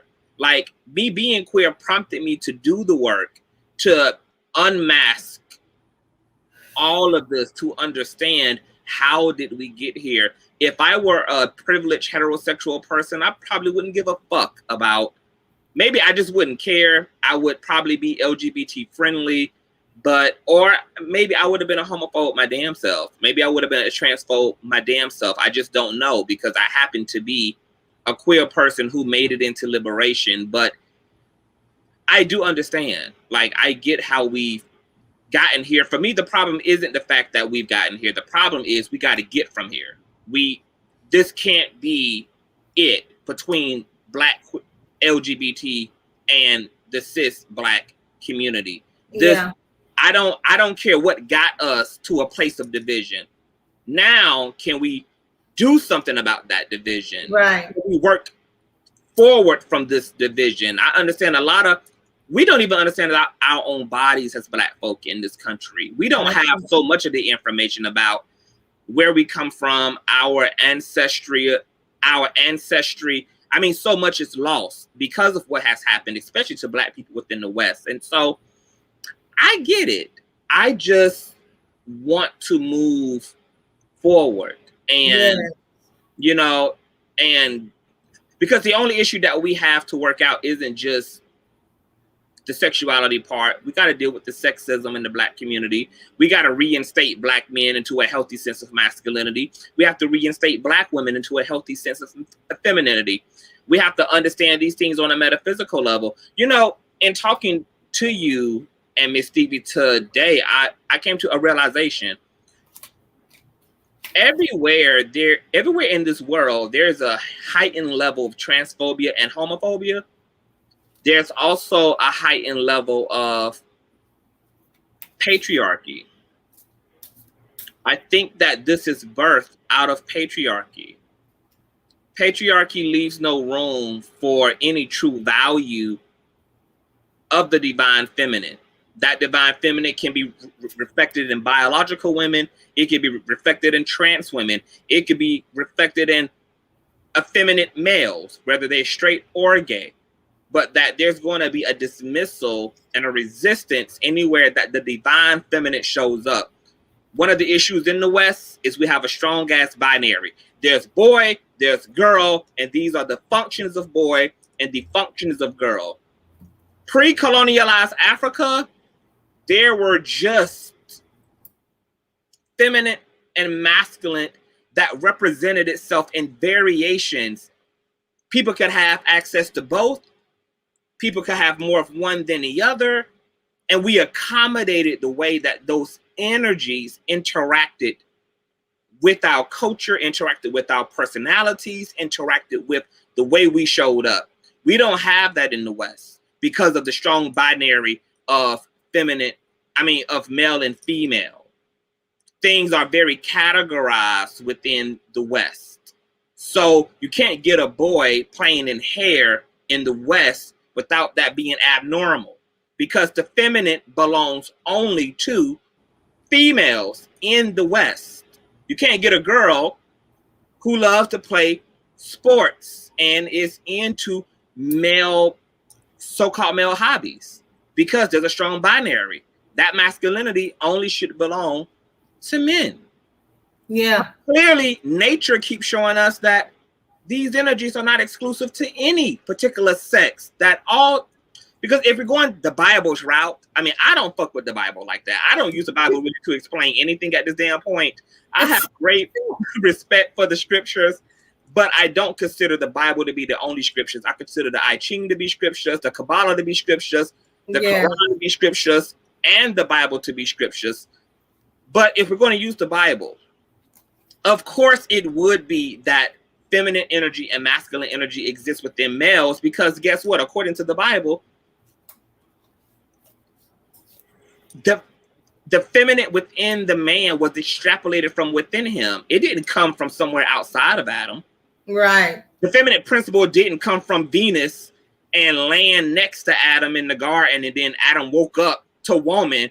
The divine feminine was poured from his own inner nature. Yes, that's right. It was oozed and extrapolated from his own being. It was abducted from within himself, because male and female are one and the same coin. God, the same Genesis says, I've made both male and female in my image. In my image. Male and female. Out of male came female.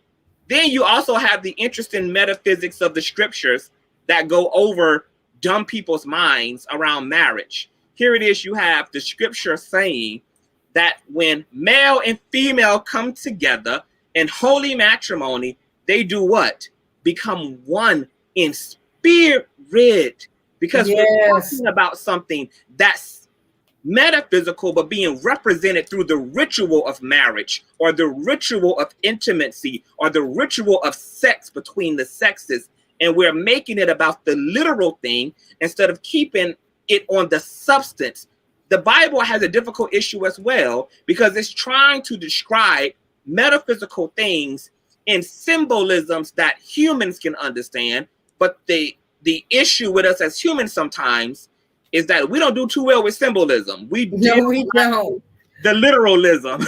Literal. Like, we are so a literal folk. And so oftentimes the spiritual things that are being spoken, they get left behind and abandoned for the actual rock. And we don't understand that the rock is a metaphor. We think the rock is we think God is talking about a rock. We think God is talking about an actual mountain. We think we don't understand what these things mean in terms of true divinity. And so there's a lot when it comes to inviting religion into conversations around the way we should go about socializing human beings and the way we understand our world, because we're not even that adept as spiritual people. We don't understand ourselves so much spiritually as we do egoically. Like, as an egoic male, I know that my favorite color is green. I know that I want to be a professional speaker. I know that I love tattoos. You can ask me anything about you can ask a person anything about the egoic them, and they can run you down a laundry list. Oh, I like pink. I like the vacation.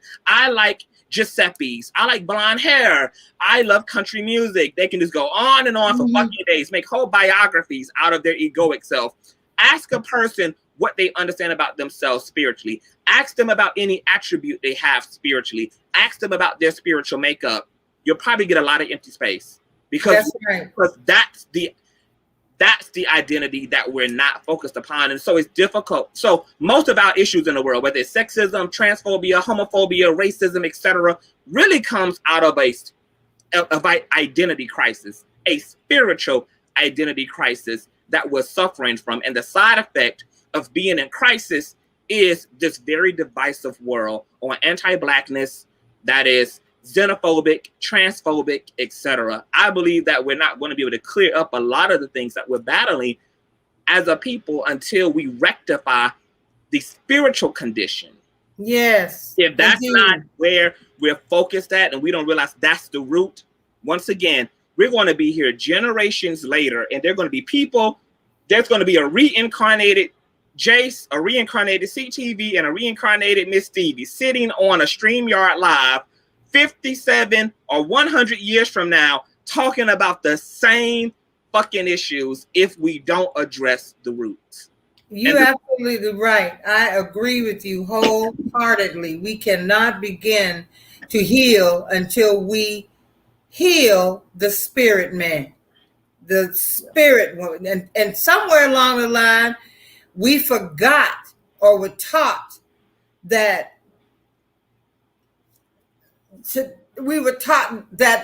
that God or the spirit was something outside of us, instead of that Holy Spirit with every breath we take abides within us, every breath we take.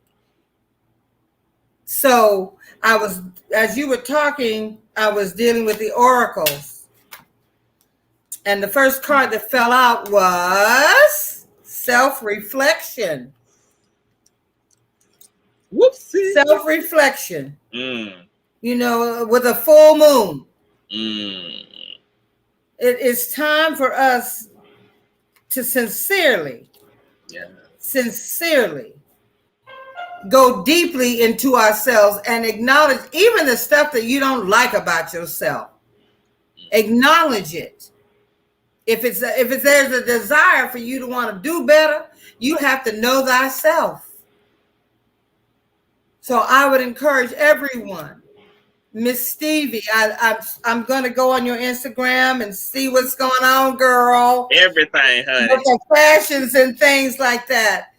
And I want to thank Davyon from Consciouz TV because I love this young man. I love what he's doing on his platform. I hope that you all will come back and we can continue this conversation. I didn't know it was about to be over. Oh, well, it ain't over yet now. I ain't signed up. One of my girlfriends who's read Mental Healing says that when I start to say goodbye, I give the Southern goodbye. Where they, you got to say goodbye in the house and then go out into the driveway and say goodbye there.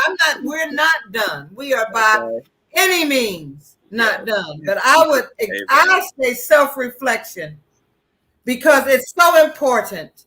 We just somehow forgot who we are for real, and we're not one-dimensional beings. You know, we're not like cardboard cutouts unless you Mike Pence. We're not like sorry.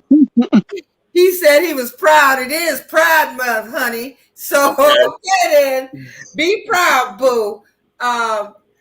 We're not one-dimensional. We are very complex, beautiful spirits, and it's all right. I listened to your live today, Davyon, and you were talking about living your life.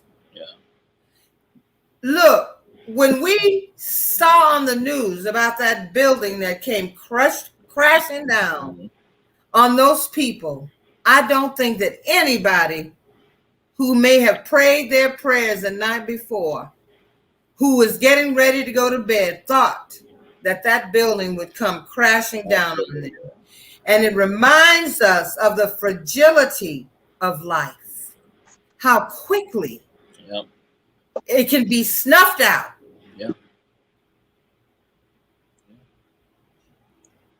We must live the best life we know to live.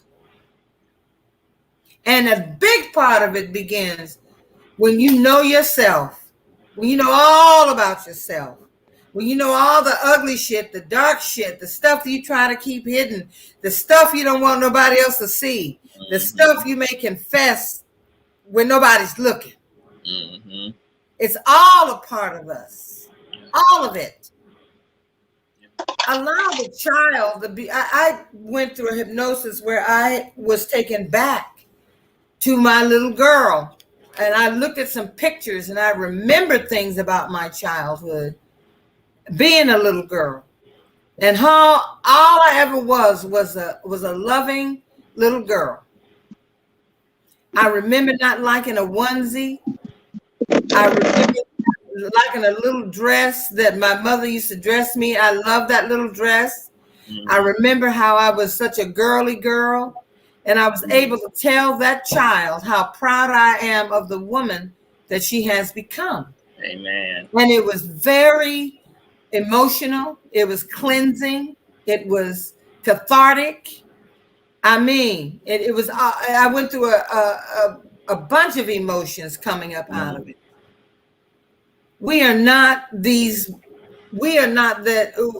Once you get to the point where you just don't give a shit about what anybody thinks of you, you don't give a shit what they say about you. When you decide to live in your truth and stand in that thing, I think that makes a lot of people very jealous. That's why they become judgmental, because they don't have the courage. It takes fucking courage to stand in your truth. It takes courage. Yep. And not many of us have that. Yeah. I would encourage everybody within my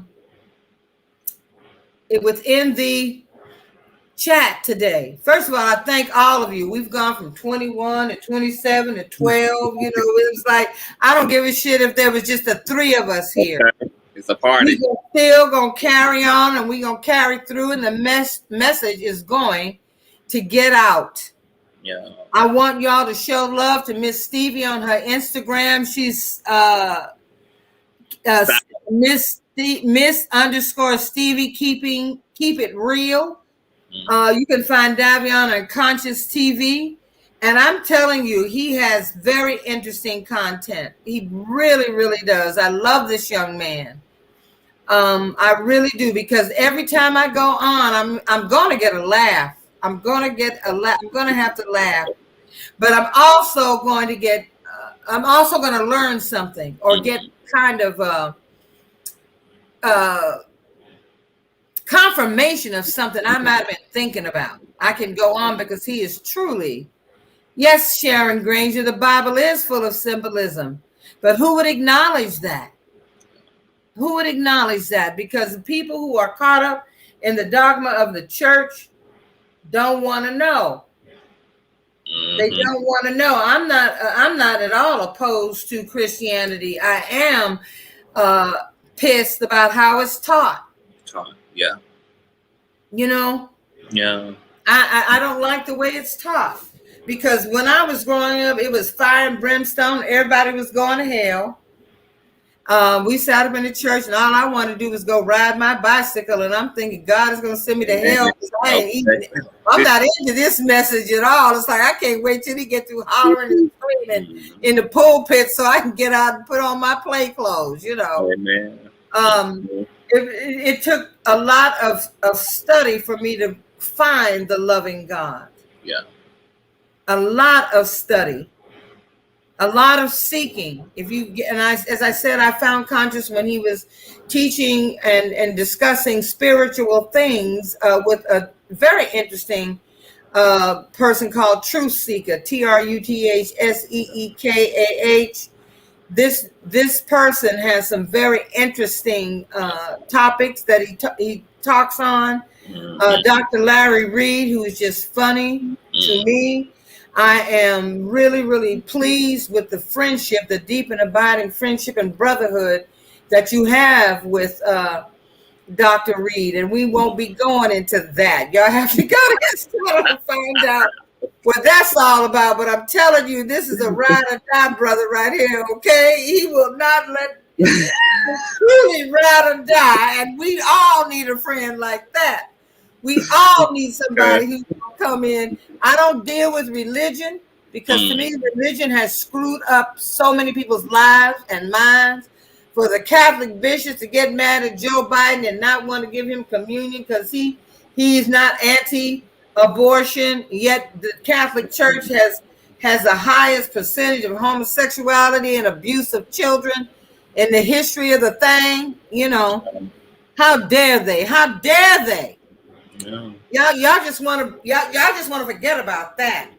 Yeah. Well, no, we won't let you forget, because you are not the end all and be all of the Word of God. You know, you are not. J-Lo says, I really don't give a rat's arse. It's arse. It's a relief.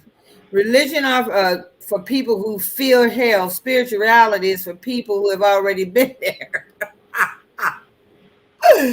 When you're dealing with the spirit, girl, you know, religion doesn't have anything to do with the spirit, the Holy Spirit, the Creator.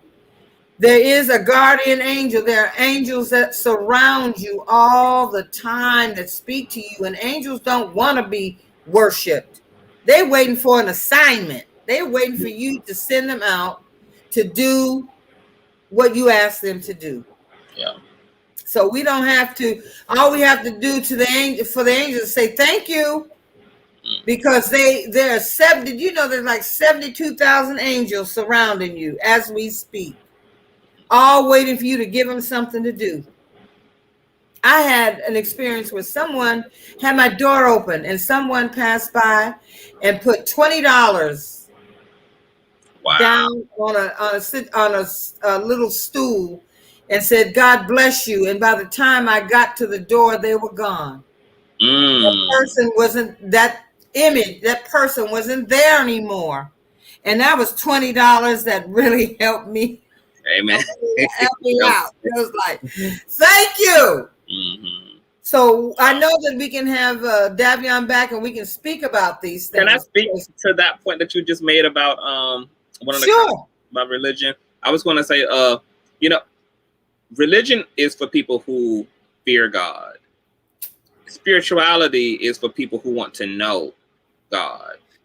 Hallelujah. Because what Christ came, the distinct difference between the New Testament and the Old Testament is that Christ is inviting us into a relationship, into a oneness with God. There's no more lines of demarcation. Not even a religion is the intermediary space, but that you yourself are the direct line to God, and you can access that higher mind through fasting, through prayer, through consecration, through emotional intelligence, and moving beyond the ego self. That Christ is offering his own methods to overcoming the lower self and inviting you into a space where you can hear the eternal frequency of God that is always there. We're the ones who are just always tuned out of it for one reason or another. Maybe because of trauma got us tuned out, pain got us tuned out, stress got us tuned out,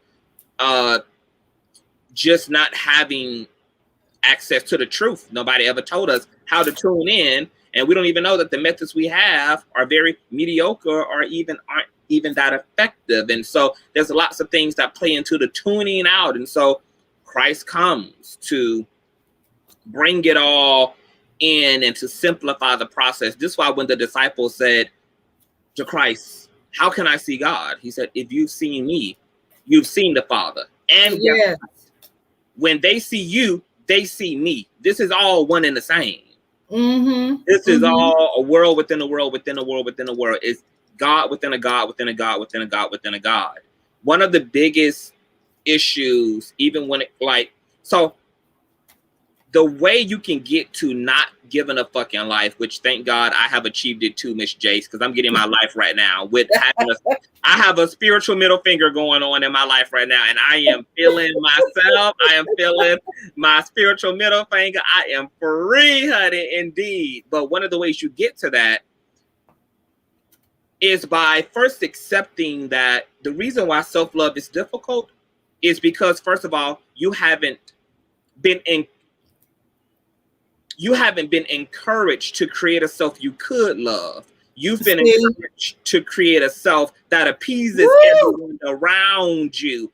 That's why self-love is something that most of us don't naturally possess. From the time we come into this world, the expectation is on us from every system around us. If you are a girl in this culture, you're informed about your gender identity. You're informed about your expectations as a woman in this culture. Be subservient, be pleasant, be wife material, be docile, and stay in your place. Understand what your place is as a woman. And the same thing for men, and couple that with culture. If you're Black, there are certain things expected of you.